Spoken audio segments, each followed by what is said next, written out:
Hello students, आज हम इस वीडियो में डिस्कस करेंगे new chapter new topic that is tissue. First of all tissue क्या होता है। मैं अगर आपको एग्जांपल दूं, ये कोई हाउस है, ठीक है, ऐसे मैं बता रही हूँ। ये क्या है, एक हाउस है और हाउस में 4 वॉल्स हैं और हाउस किससे, स्टोन्स को मिला मिला के बना है। मान लो ये क्या है, स्टोन जैसे लगे होते हैं, ठीक है, ईंटें जिनको हम बोलते हैं, ईंटें लगी होती हैं, ब्लॉक्स लगे होते हैं इसमें, और ये ब्लॉक्स मिलके क्या बना रहे हैं, इस वॉल को बना रहे हैं। वैसे ही अब देखो क्या बना, ये क्या है, एक ब्लॉक क्या है, ये एक कोई ब्लॉक है या फिर और इसको हम स्टोन बोल सकते हैं। और ये पूरी क्या है, ये वॉल है। वॉल से क्या बन रहा है, वॉल से आपका रूम बन रहा है। जब सारी कंप्लीट हो जाएंगी 4 वॉल्स तो क्या बन जाएगा, रूम बन जाएगा। और बहुत सारे जब रूम्स हो जाएंगे तो क्या बन जाएगा, हाउस बन जाएगा। हाउस बन जाएगा। इस तरीके से होता है ना, स्टोन मिल के क्या बना रहे हैं, वॉल बना रहे हैं, वॉल रूम बना रहे हैं। तो वैसे ही हमारी बॉडी में भी कुछ ऐसा ही होता है, कुछ ऐसी चीजें होती हैं जो मिल के हमारी बॉडी को बनाती हैं। जैसे यहाँ पे स्टोन्स हैं, वैसे हमारी बॉडी में सेल्स होती हैं। सेल्स इसी तरीके से इकट्ठी होके मिल के क्या बनाएंगी, जैसे यहाँ पे वॉल फॉर्मेशन हो रही है, यहाँ पे टिश्यू बनेगा। So what is tissue, tissue is a group of cells. Okay, जब बहुत सारे ग्रुप हो जाएंगे टिश्यू के, ठीक है, तो क्या बनेगा, जैसे यहाँ पे एक रूम बन रहा है वैसे हमारी बॉडी का कोई ऑर्गन बनेगा, ठीक है। फिर जब बहुत सारे ऑर्गन हो जाएंगे, लाइक हमारे हाथ, पाँव, आईज, नोज, ईयर्स, ये सारी चीजें जब बन गई तो क्या बनेगा, तो कंप्लीट कोई ऑर्गेनिज्म बन जाएगा। ऑर्गेनिज्म, जैसे यहाँ पे हाउस बन रहा था वैसे यहाँ पे ऑर्गेनिज्म बन रहा था। ये एक बेसिक क्राइटेरिया रहता है for every organism, whether it is plant, whether it is animal. तो हमारा फोकस किस चीज पे है आज, दैट इज ऑन टिश्यू। कि टिश्यू क्या होता है, कौन कौन से टिश्यू होते हैं। एनिमल बॉडी में अलग टाइप के टिश्यूज होते हैं, प्लांट बॉडी में अलग टाइप के टिश्यूज होते हैं। सो यहाँ पे आप डेफिनेशन क्लियर कर लेंगे टिश्यू की। So tissue is group of cells. यहाँ से हमें ये चीज तो क्लियर होगी कि बहुत सारी सेल्स का ग्रुप होगा, उसको हम टिश्यू बोलेंगे। लेकिन हैविंग, उसका एक पर्टिकुलर क्या होगा, पर्टिकुलर फंक्शन होगा। Having same structure and function also. Having same structure and same function. So we can define tissue as, tissue is a group of cells having same function and same structure, right? This is about the definition of tissue. After understanding the definition of tissue, हमें ये चीज clear होनी चाहिए कि plant में अलग तरह के टिश्यू होते हैं और एनिमल में अलग तरह के टिश्यू। मीन्स टिश्यू की बेसिक क्लासिफिकेशन क्या है, talking about classification of tissue, plant and animal tissue. So let us start with plant tissues. Plant tissues. Plant tissues क्या हुए? The tissues which found inside the plant body. ठीक है? अगर मैं थोड़ा सा डिस्कस करूँ तो plant tissue, पहले तो आपको कुछ रीजंस बताऊंगी प्लांट के जो आपको क्लियर होने चाहिए। प्लांट टिश्यू फर्दर 2 तरह से डिवाइडेड होते हैं, क्लासिफाई होते हैं। One is meristematic tissue, another one is permanent tissues.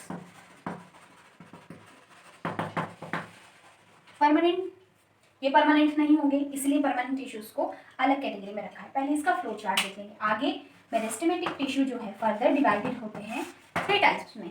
One is apical meristematic tissue, second is lateral meristematic tissue and third one is intercalary meristematic tissue, right?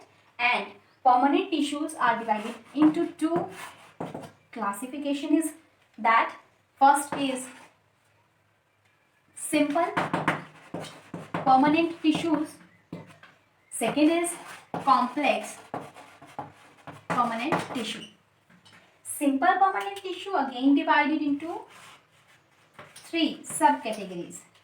One is parenchyma.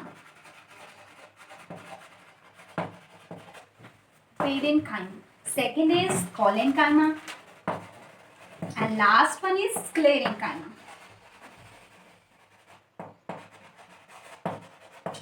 And complex tissues, xylem and phloem. Right? So पहले हम meristematic tissues को discuss करेंगे।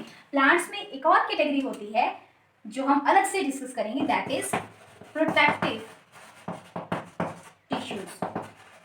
Protective tissues वो होते हैं आपके epidermis and cork, वो हम अलग से एक टॉपिक डिस्कस करेंगे।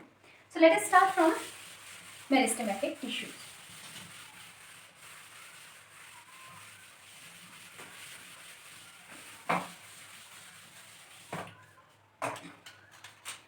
First is meristematic tissue. Meristem word जहां भी यूज होगा उसका मतलब होगा मेरिस्टेमेटिक टिश्यू। हम पहले डिस्कस करेंगे। मेरिस्टेमेटिक वर्ड जहां भी यूज होगा उसका मतलब होगा continuous division of cells. Continue cells divide करते रहेंगे, ठीक है। तो पहले तो हम फीचर्स करेंगे। Characteristics of meristematic tissue are, पहले तो क्या होगा, cell division is very high. Cell division is very high. Second, cytoplasmic content is high. Cytoplasm भी ज्यादा होगा उसमें, ठीक है। कंटिन्यू डिवाइड करेगा। Helps in growth of plant, plant की ग्रोथ में हेल्प करता है meristematic tissue. Fourth, helps in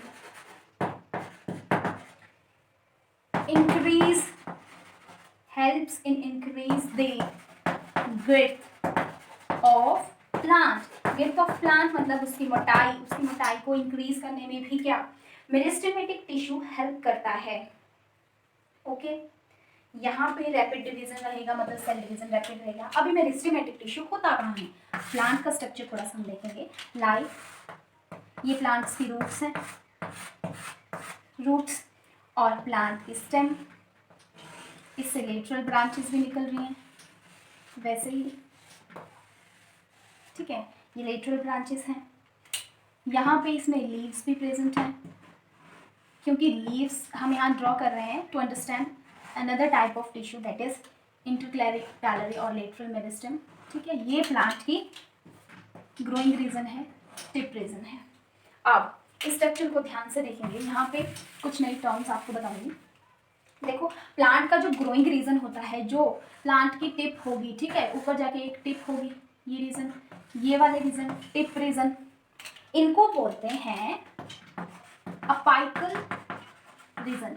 apical, तो वैसे ही रूट्स भी तो ग्रो कर रहे हैं डाउनवर्ड, इनके ये रीजन भी क्या होंगे, रूट है, इसलिए हम इसको लिख देंगे रूट अपाइकल या एपिकल, ठीक है।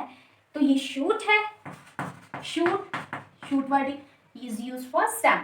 ओके, तो पहला जो टाइप है, जो मेरिस्टेमेटिक टिश्यू के हमने कैरेक्टरिस्टिक्स देख लिए, अब हम इसकी क्लासिफिकेशन देखेंगे और इस डायग्राम की हेल्प से उसको अंडरस्टैंड करेंगे कि वो कहाँ पे प्रेजेंट होता है। So first classification of meristematic tissue is, first type is apical meristematic tissue. One is apical meristematic tissue. ये कहाँ प्रेजेंट होगा, present at apical region, apical region या एपिकल रीजन। वहां पे शूट अपेक्स पे भी होगा और यहाँ पे रूट अपेक्स पे भी होगा। अपाइकल रीजन या अपेक्स वर्ड, अपेक्स ही इसको हम यूज करते हैं वर्ड। ये चीज क्लियर होगी। अब ये अगर ये पूरी टिप पे है, मतलब ये पूरा डोमिनेंट रीजन पे है, इसकी वजह से क्या, लेंथ ऑफ प्लांट, यहाँ पे हम लेंथ वर्ड यूज नहीं करेंगे, हाइट यूज करेंगे। हाइट को इंक्रीज करने में ये हेल्प कर रहा है। कौन, जो शूट अपाइकल मेरिस्टम है और रूट अपाइकल मेरिस्टम। रूट्स भी तो ग्रो होंगी, रूट्स अगर छोटी हैं तो वो छोटी तो नहीं रहेंगी, जैसे जैसे प्लांट बड़ा होता जाएगा रूट्स भी उसकी वैसे ही मेच्योर होते रहेंगी। अब यहाँ भी जो अपाइकल रीजन है, ये न्यू सेल्स डिवाइड करता है, न्यू सेल्स बनाता है। एक चीज और, क्योंकि इसकी सेल, जैसे मान लो अपाइकल रीजन में कोई एक सेल है, ये डिवाइड करके आगे दो सेल्स बना देंगी, ये आगे डिवाइड करेंगे, फिर आगे, मतलब इनका नंबर डबल होता जाता है। 1 से 2, 2 से 4, 4 से 8, 8 से 16, 32, 68 and so on, 64 and so on, right. ऐसे इनका नंबर इंक्रीज करता है। और जो पुरानी सेल्स होंगी वो प्लांट में यहाँ इस साइड को ऐड होती रहेंगी, और न्यूली फॉर्मिंग सेल्स वो क्या, अपाइकल रीजन की तरफ होंगी, ठीक है। मेरिस्टेमेटिक, एपिकल मेरिस्टम या अपाइकल मेरिस्टम टिश्यू जो है वो ऐसा होता है और उसकी पोजीशन ये होती है। सेकेंड जो टाइप है मेरिस्टेमेटिक टिश्यू का, वो है B type, that is lateral lateral meristematic tissue. Lateral meristematic tissue कहाँ प्रेजेंट होगा? लेटरल साइड पे।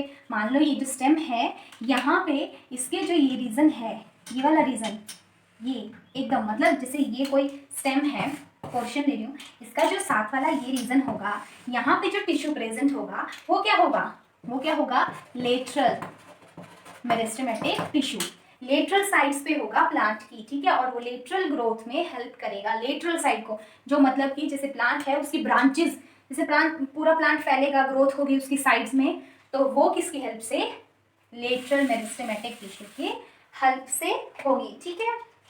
ये किस चीज में? अगर लेटरल ग्रोथ होगी मतलब कि साइड में ग्रोथ होगी प्लांट की, तो उसकी मोटाई बढ़ेगी, ठीक है, उसका जो स्टेम का एरिया है वो गिर्थ इंक्रीज करेगी, मतलब क्या होगा? साइज ऑफ स्टेम इंक्रीज करेगा। लेकिन क्या बोलेंगे हम, क्या इंक्रीज करेगा?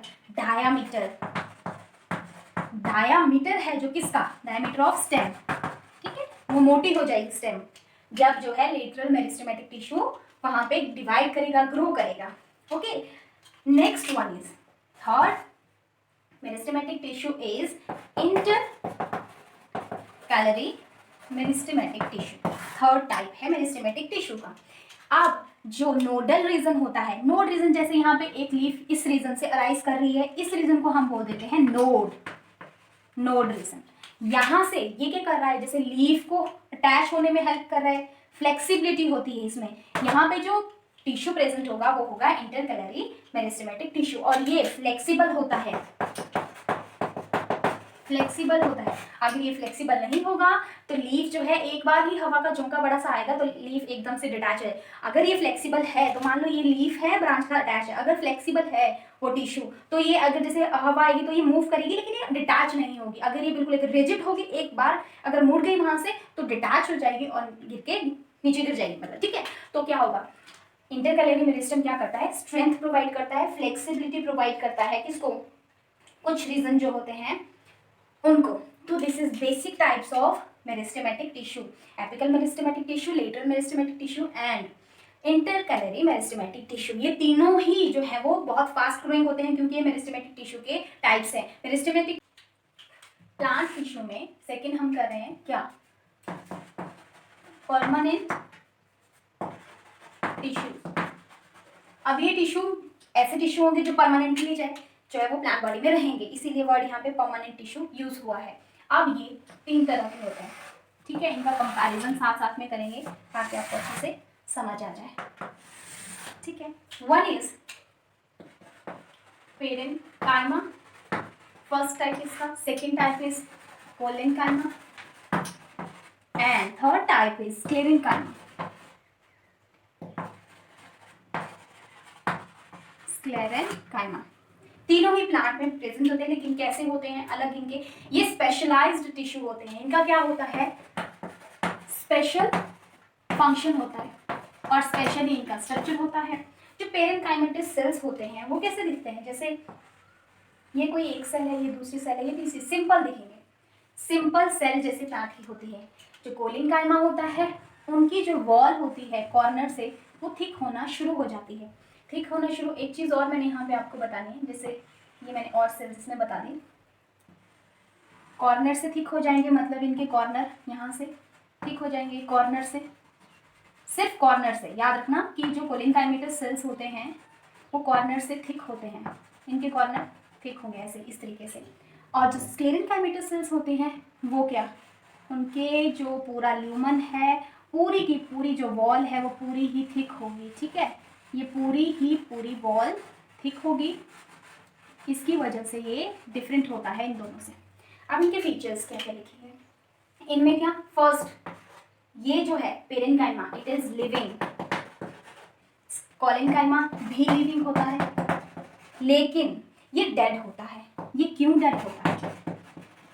Due to this thickening. ये थिकनिंग जो है वो सेल को डेड बना देती है, क्योंकि इस थिकनिंग की वजह से प्लांट के अंदर, सेल के अंदर अच्छे से न्यूट्रिएंट नहीं जा पाते और सेल के बाहर भी जो चीज़ें अनवांटेड है वो बाहर नहीं आ पाती, जिसकी वजह से सेल जो है वो थिक हो जाती है और डेड हो जाती है। ये डेड क्यों होती है? इसकी वॉल पे ऐसा क्या होता है वही डिस्कस करेंगे। इसकी सेल वॉल जो है, cell wall made up of cellulose, सभी प्लांट की सेल वॉल सेलुलोज से होती है, सिंपल। सेकंड, इसकी सेल वॉल में क्या आ जाता है, सेलुलोज होता है plus pectin, pectin material deposit हो जाता है जहाँ कॉर्नर पे, और इसमें क्या होता है, लिग्निन, लिग्निन डिपॉजिट हो जाती है इसकी वॉल पे, जिसकी वजह से ये डेड हो जाता है, ठीक है। इसमें प्रोटोप्लाज्म, सेल के अंदर का मटेरियल प्रोटोप्लाज्म, तो यहाँ पे क्या होगा, प्रोटोप्लाज्म प्रेजेंट होगा, इसमें भी प्रोटोप्लाज्म होगा और लिविंग होगा, वो प्रोटोप्लाज्म होगा, प्रेजेंट होगा, लेकिन यहाँ पे सेल डेड है, नो प्रोटोप्लाज्म, नो प्रोटोप्लाज्म।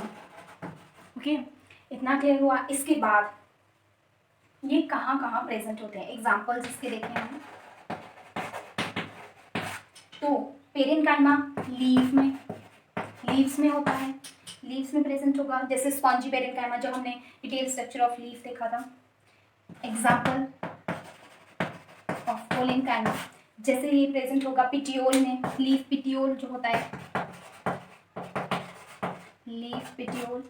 और ये इसका कॉमन एग्जाम्पल जो क्वेश्चन आपको आता भी है, हस्क ऑफ कोकोनट, कोकोनट देखा है सबने, उसका जो बाहर वाला छिलका होता है, ठीक है, कवरिंग होती है, उसको हस्क बोलते हैं। जो उसका वो एरिया जो डेड है, ठीक है, वो क्या है, वो डेड है क्योंकि उसमें डेड टिश्यू प्रेजेंट है, that is sclerenchyma. Okay, after that जो पेरेन्काइमेटस टिश्यू है, इसकी जो सेल्स होती हैं वो सारी एकदम एक बराबर दिखती हैं, और उनमें ये जो देखो बीच में आपको थोड़ा सा स्पेस दिखाई दे रहा होगा सेल्स के बीच में, इसको बोलते हैं इंटर सेलुलर स्पेस।